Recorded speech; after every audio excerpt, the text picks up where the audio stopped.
nyuruk kat sini pula. Saya tak nyuruk, saya tengah tengok ni. Daun teh ni saya nak tengok berkualiti tak berkualiti ni.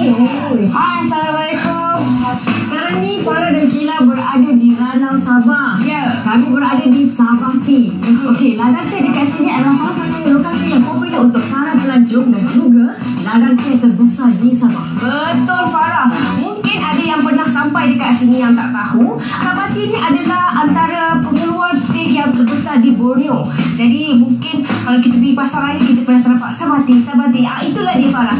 Dan tempat ini ditubuhkan pada tahun 1973 di mana 48 tahun yang dulu dah ada sampai sekarang masih ada pengunjung tak berhenti. Ladang teh ni juga dikelilingi oleh pokok-pokok yang dah berusia hampir 130 juta tahun. Lama. Dan ladang kat sini kan dia punya teh, daun teh dia adalah organik, tak ada pakai bahan-bahan keras juga semua tu, tak ada. Betul. Semua organik. Farah, kita tak nak cakap pasal Sabah Tea lagi. Kita nak berjalan sekejap lagi. Nanti kita bagi tahu diorang minggu ini. Bukan saya saja, penonton kat rumah pun nak tahu apa aktiviti diorang minggu ini Farah. Aktiviti kami pada minggu ini konsepkan udara. Okeylah, tak apa. Kalau anda semua nak tahu apa aktiviti SKM pada minggu ini, jangan ke mana-mana. Saya dengan Farah nak pergi minum Sabah Tea. Jom.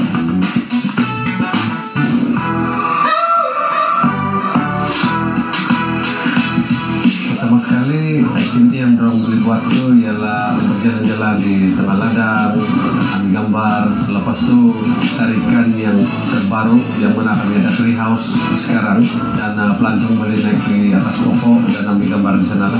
Tujuan sebahagian besar hutan itu ditinggalkan di sini bertujuan untuk habitat kehidupan untuk tinggal, dan dorang dapat makan makanan dari hutan tersebut tanpa dorang mengganggu daun-daun ataupun pokok-pokok teh yang sudah ditanam di sini.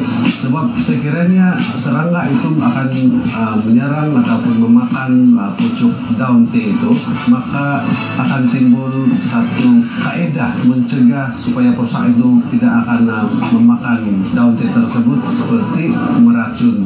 So itu adalah salah satu kesalahan untuk tanaman seperti ini, sebab dia jenis makanan yang kita makan minum ya.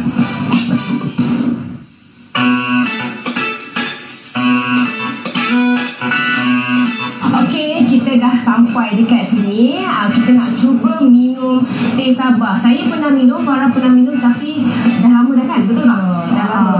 Farah, awak macam nak bagi tahu sesuatu pada kita.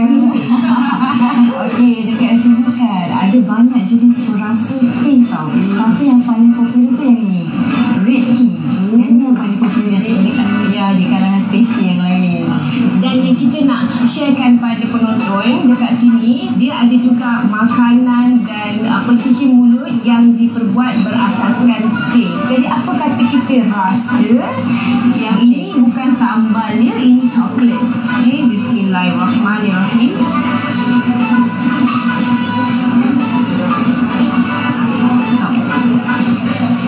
Walaupun saya celup dengan coklat, rasa tea dia tu masih ada. Betul tak?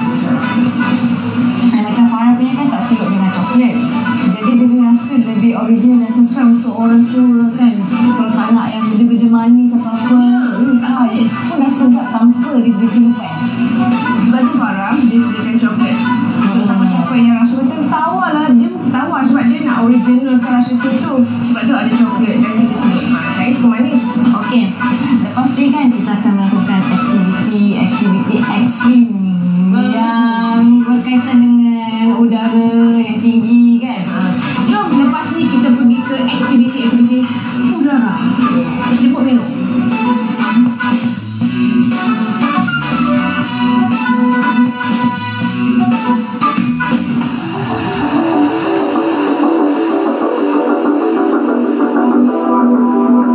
Okey, tadi kami dah pergi ke Sabah Tea Resort kan. Dekat sana dah belajar banyak tentang teh.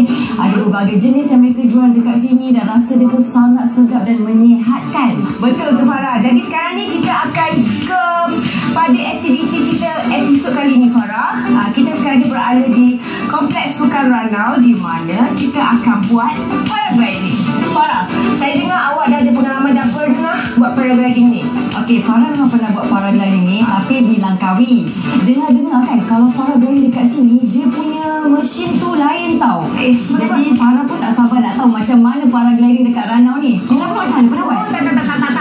Tak pernah buat. Saya memang benda-benda yang ekstrim tu memang saya tak buat. Tapi demi SCAM saya akan sahut cabaran walaupun Farah, saya memang sangat takut pada ketinggian. Kita akan bermula dari atas tu.